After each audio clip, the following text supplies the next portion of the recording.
Hello, I'm Sophie Ikenye. And I'm Peter Okwocha. Welcome to a special program from Focus on Africa dedicated to our colleague, Komla Dumor. Ghana's gift to the world, tribute to our very own Komla, who died on Saturday at the age of 41. Komla was admired and respected the world over. Nelson Mandela's family offer a personal tribute. Here was truly a shining star of Africa.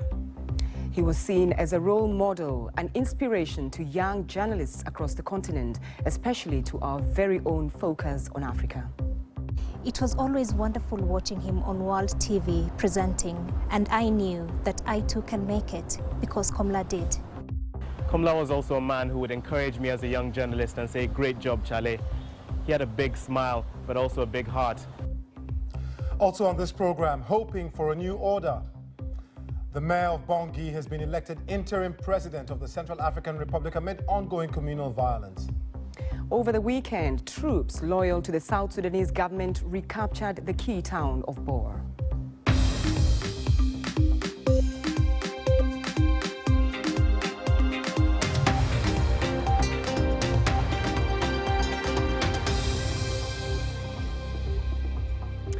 Hello and welcome to Focus on Africa from BBC World News. Today we pay a special tribute to one of our colleagues and Africa's brightest young talents. Komla Dumor, the BBC World and Focus on Africa presenter, died on Saturday of a heart attack.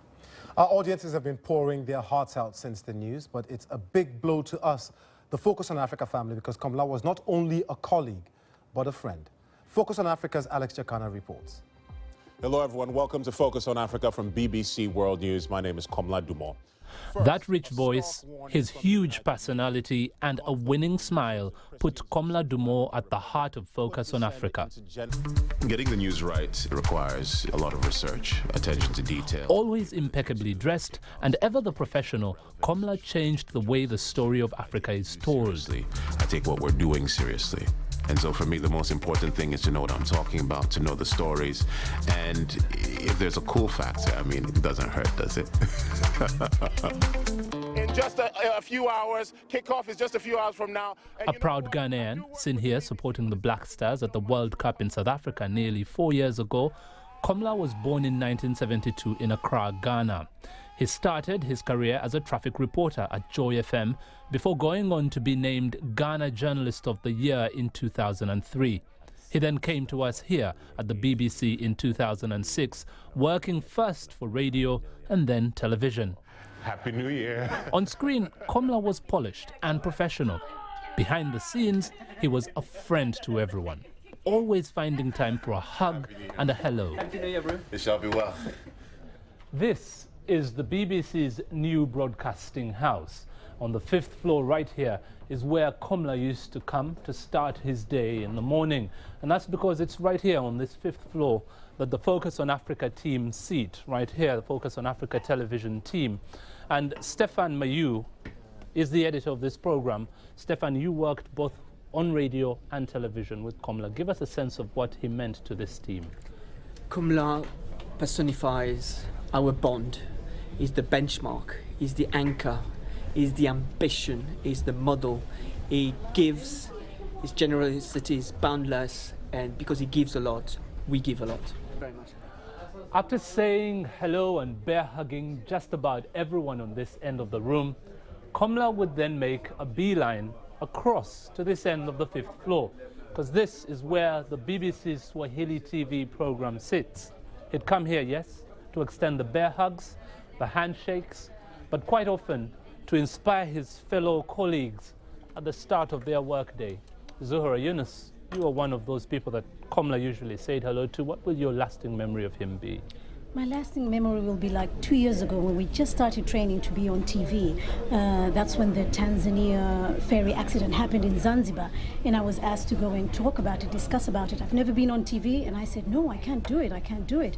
So I ended up not doing it, and then I didn't realize Komla did notice that, and he called me later and asked me, why didn't you do it? I said, I'm afraid I've never done TV before, I can't. I said, no, never say no, go for it.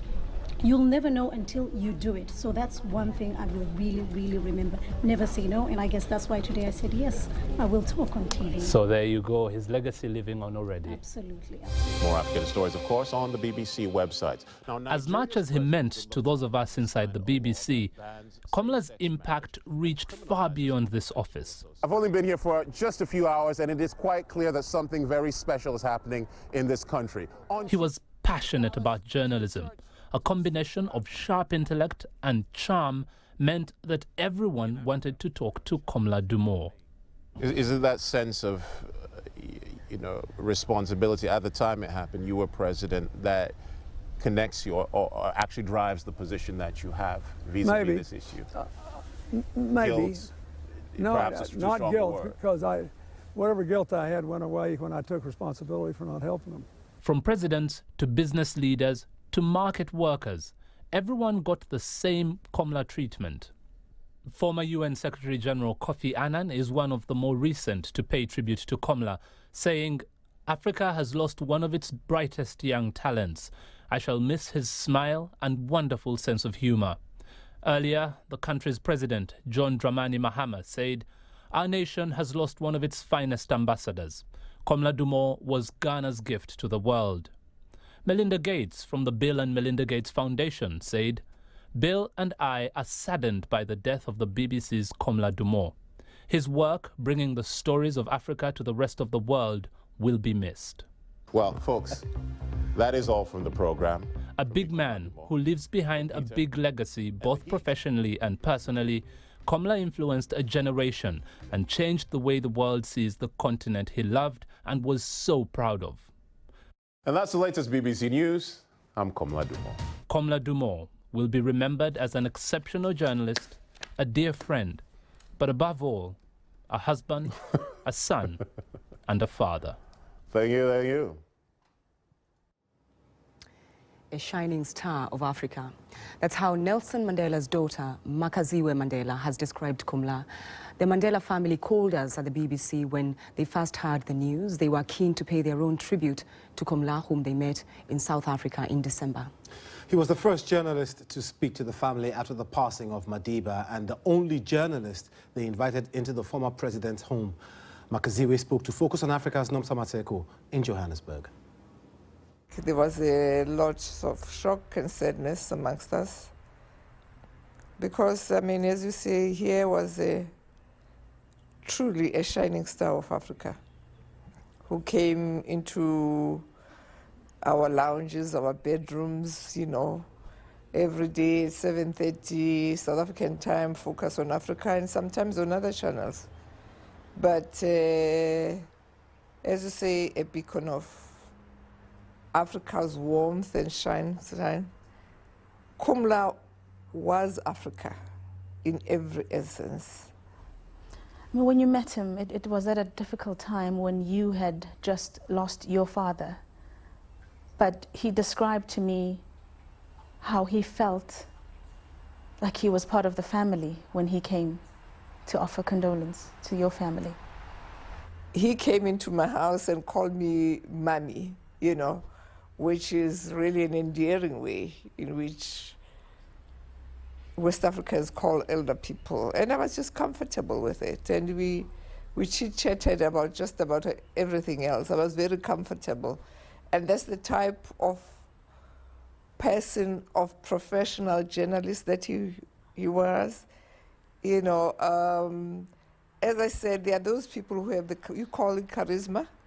In Xhosa City, we say imkita, some, who have just that presence with them that make you happy, that make you, even if you are sad, give you that warm feeling inside. And Komla, for me, even when I was in my saddest moment, I just felt confident. What is it about him that made him so special? What makes these people who have this presence, for lack of a better word, I don't know what makes them have the presence that they have.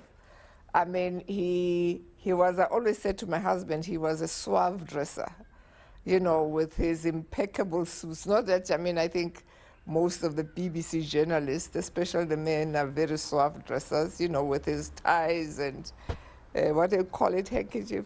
I mean, he was always well put together, even if when he was in the field with casual clothing, the presence, the tallness, the way that he carried himself, he had this glow on his face all the time. And yeah, like welcoming into your home somebody that you've known for a long time. Nelson Mandela's daughter there, Makaziwe Mandela. Now, Komla started his career in Ghana with Joy FM. And with us on the line now is Israel Laye, a news anchor with Joy FM who worked with Komla. Thank you for taking time to talk to us on the program. Plenty of reaction from across the continent, but I can only imagine how Ghanaians are reacting to this news of Komla's death. Now, here in Ghana has been overwhelming. I mean, you go on social media especially and you see so much talk about Komla. I mean, Komla is trending on Twitter, Komla is all over Facebook and generally Instagram, wherever. People are replacing their images or their profile pictures with Komla Dumor's photographs. I have seen myself. There's a photograph I took with him in Mauritius recently, and that's what I'm putting up on my Facebook Facebook page. It's been overwhelming. Everybody's talking about it, and we haven't stopped talking about it since Saturday when we heard the news.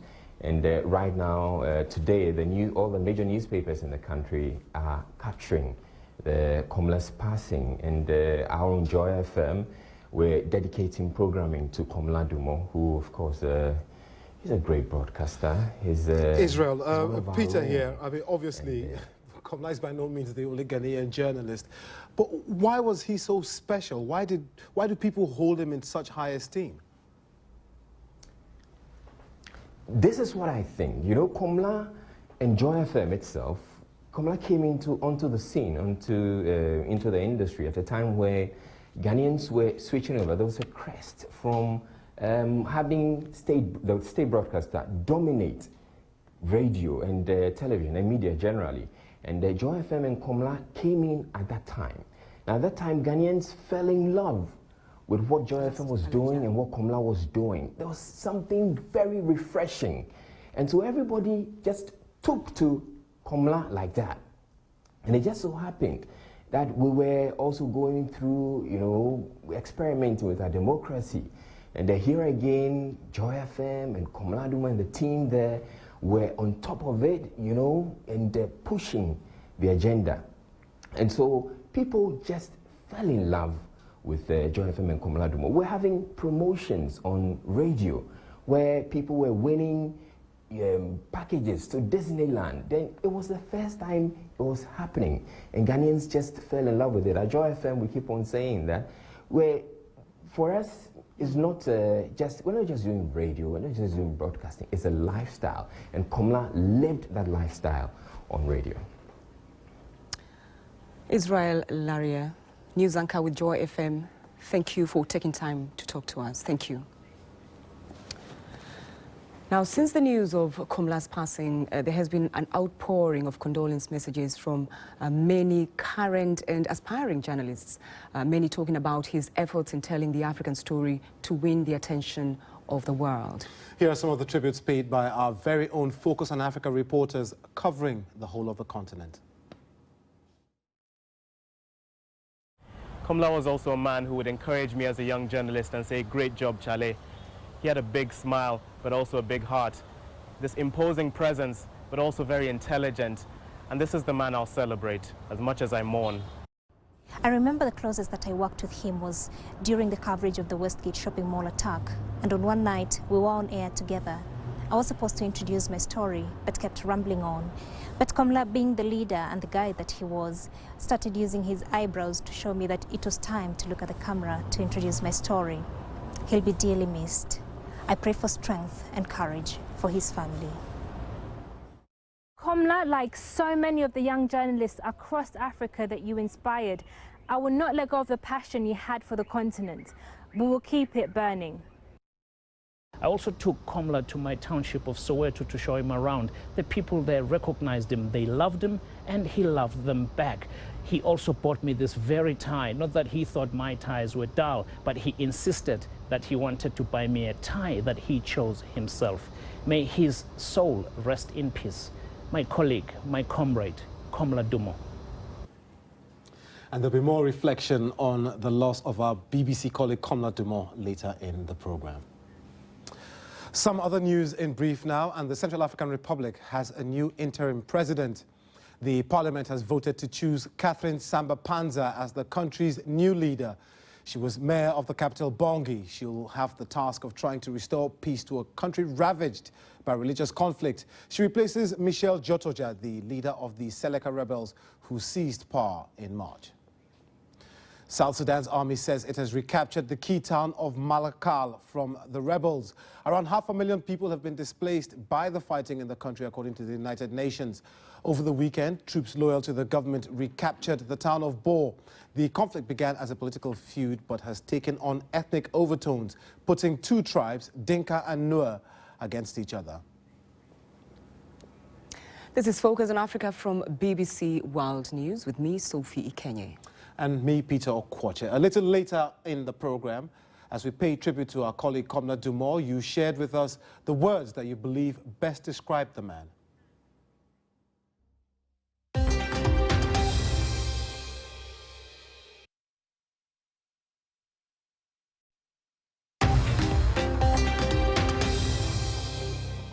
Welcome back to this special edition of Focus on Africa. I'm Sophie Ikenye.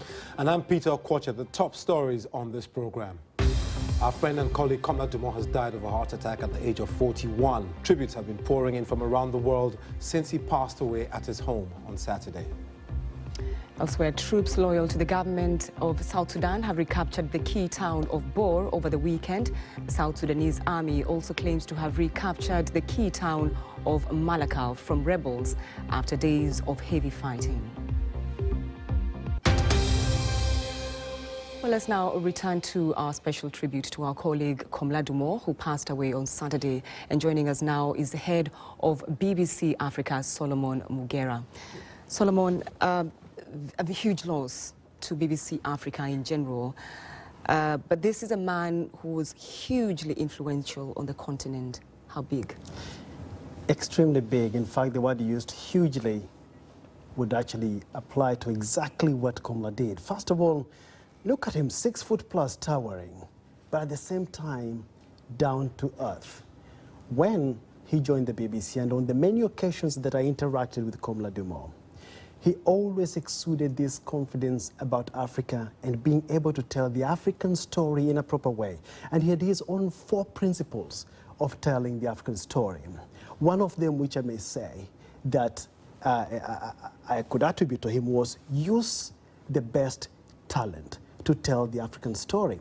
And Komla was actually the talent we BBC were using to tell the African story. And then he went on to say, when you're telling the African story, be balanced about that story, or please don't patronize me. What did he mean? We've been hearing the song about Africa rising, several economies in Africa registering impressive, enviable figures in terms of economic growth. But at the same time, when you go to those countries, there's the other side of the story that need to be told about those families that are striving on less than $1 a day to live. So yes, show the world this ambitious, prosperous part of a country that is registering impressive figures economically, but don't forget to also tell the story of that family that is struggling. That is the coverage Komla wanted. We've just heard from some Focus on Africa reporters about how influential, how much of an inspiration he was to them. I mean, you traveled quite widely on the continent to him. Did you notice that with other journalists? Are people saying, are we just saying it because he worked with us, or is it what people are saying on the continent? It's what people are saying on the continent, and give credit where it is due. Let's face it, Komla Dumor was the face and voice of Africa on a global stage. Yes, I've traveled to various parts of Africa. I've interacted with fellow journalists, of course, particularly in the broadcasting sector. And I would tell you, none can stand shoulders above Komla Dumor. He's exceptional, he's unique in his own way. And I mean, basically, we asked people once this terrible thing had happened, we'd asked people to just write in and tell us one word that they believe best describes the man, Komla Dumor. What were their words? What were the words they picked? Human, passionate, warm, professional. I can see dedicated and captivating. Thank you very much, Solomon Mugera, who's the editor of BBC World. Thank you very much. Well, now, one thing about Komla is that he loved music and poetry. In fact, most of us quite remember him with his big headphones, always listening to something. That's when he wasn't talking, of course. Well, one journalist who says he owes a lot to Komla Dumor is his fellow Ghanaian, Akwesi Sarpong. Here he is reciting lyrics from Smile for Me by Tupac Shakur, a song that Komla loved.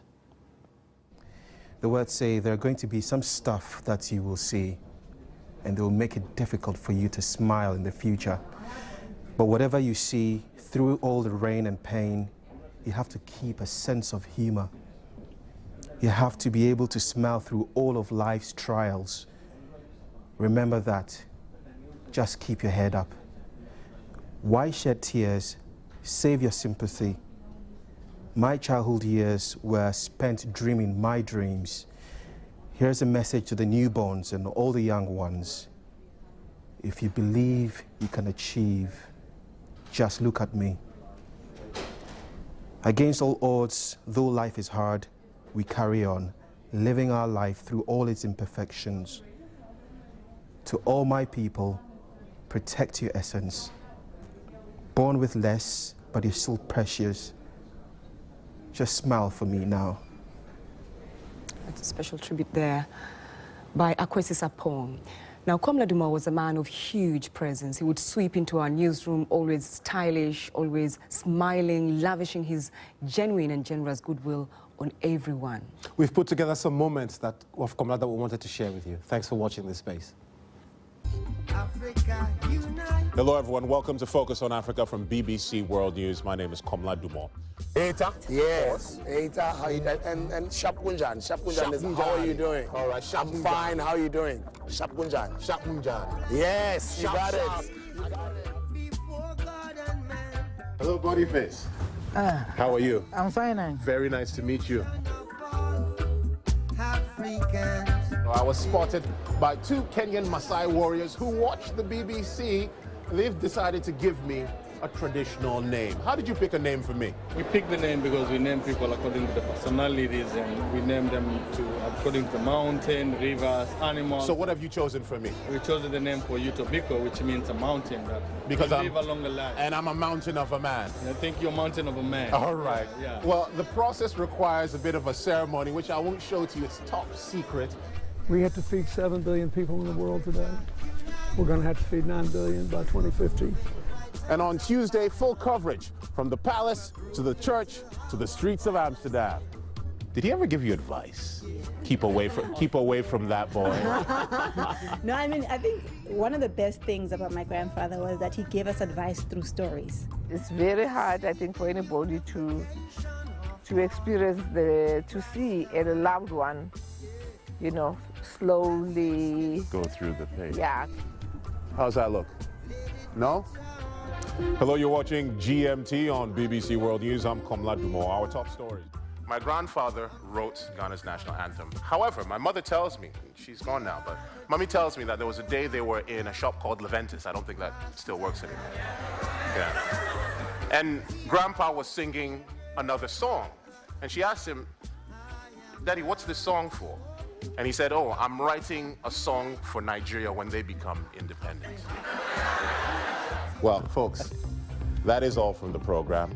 From me, Komla Dumor, from Peter, and the Heat, rest of the team.